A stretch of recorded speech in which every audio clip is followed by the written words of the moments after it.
हर खबर पर होगी आपकी पकड़। डाउनलोड कीजिए एबीपी लाइव ऐप। और अब एक बड़ी खबर आ रही है, पंजाब से है, ये बतानी आपको जरूरी है। अमृतसर में नांदेड़ से आई एक बस पिछले 4 घंटे से एक जगह पर रुकी हुई है। बस ड्राइवर को पता ही नहीं है कि इन श्रद्धालुओं को कहां लेकर जाना है। दरअसल सर्कुलर तो जारी हुआ है कि क्वारंटीन में रखे जाएंगे वो तमाम लोग, वो तमाम श्रद्धालु जो नांदेड़ से आए हैं, लेकिन बस के ड्राइवर को पता ही नहीं है कि किस क्वारंटीन सेंटर में लेकर जाना है इन श्रद्धालुओं को। और इसीलिए पिछले 4 घंटे से नांदेड़ से अमृतसर लौटे ये लोग असमंजस में है। बस ड्राइवर को पता नहीं है और कोई उनके संपर्क में अभी तक आया नहीं है। जगविंदर पटियाल मेरे सहयोगी इस वक्त हमारे साथ जुड़ चुके हैं, उनका रुख करते हैं। जगविंदर, लगातार 5वीं 6ठी ये गैर जिम्मेदाराना तरीका डील करने का जो अभी दिखाई दे रहा है, 4 घंटे। ठीक है, आ गया।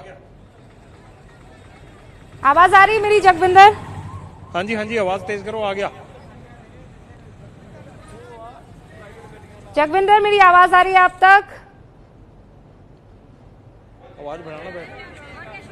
अमृतसर में लापरवाही की ये सबसे नई तस्वीर है। नांदेड़ से आए लोगों को पता ही नहीं है कहां जाना है। और जगविंदर, मेरी आवाज सुन चुके हैं। तस्वीरें कैप्टन अमरिंदर सिंह, उनकी सरकार को, उनके अधिकारियों को देख लेनी चाहिए। जो बात हम पिछले 48 घंटे से कर रहे हैं कि अफरा तफरी का आलम है, कोई सोशल डिस्टेंसिंग नहीं, जो महाराष्ट्र से लोग लौट रहे हैं उनको किस तरह से रखना है, कहां रखना है, कोई व्यवस्था नहीं। 8 बसें आई हैं, 200 यात्री आए हैं महाराष्ट्र से और 200 के 200 गोल्डन गेट पर घंटों खड़े रहे। लोगों का गुस्सा फूटा।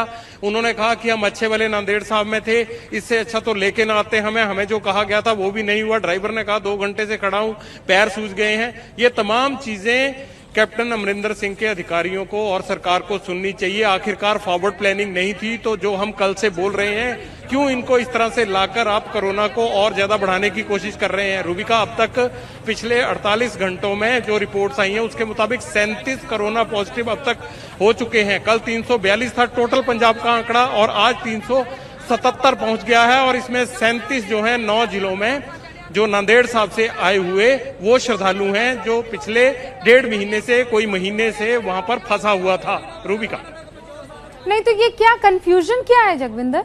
मतलब बस अगर आपने लाई है तो आपने ड्राइवर को ये नहीं बताया कि कौन से क्वारंटीन सेंटर भेजना है, या फिर कोई क्वारंटीन सेंटर है ही नहीं अभी तैयार 200 लोगों को भेजने के लिए? क्या सच है?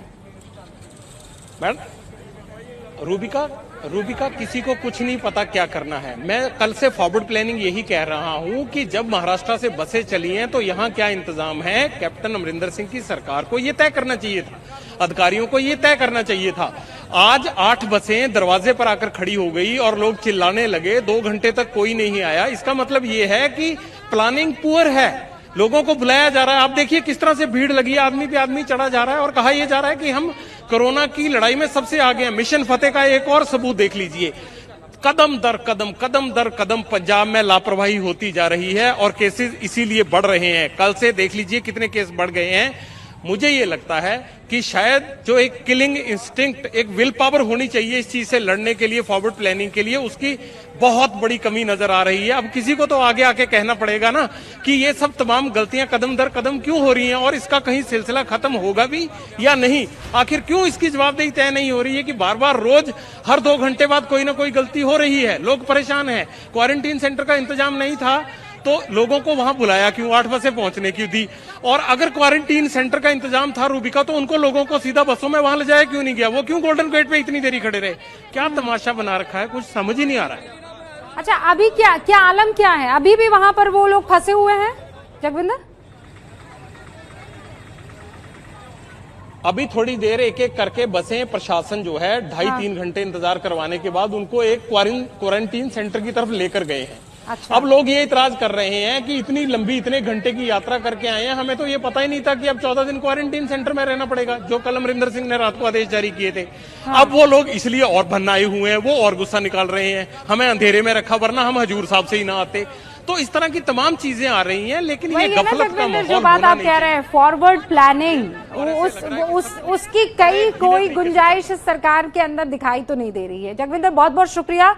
ये खबर हम तक पहुंचाने के लिए लापरवाही हुई है, इसकी जवाबदेही कौन देगा?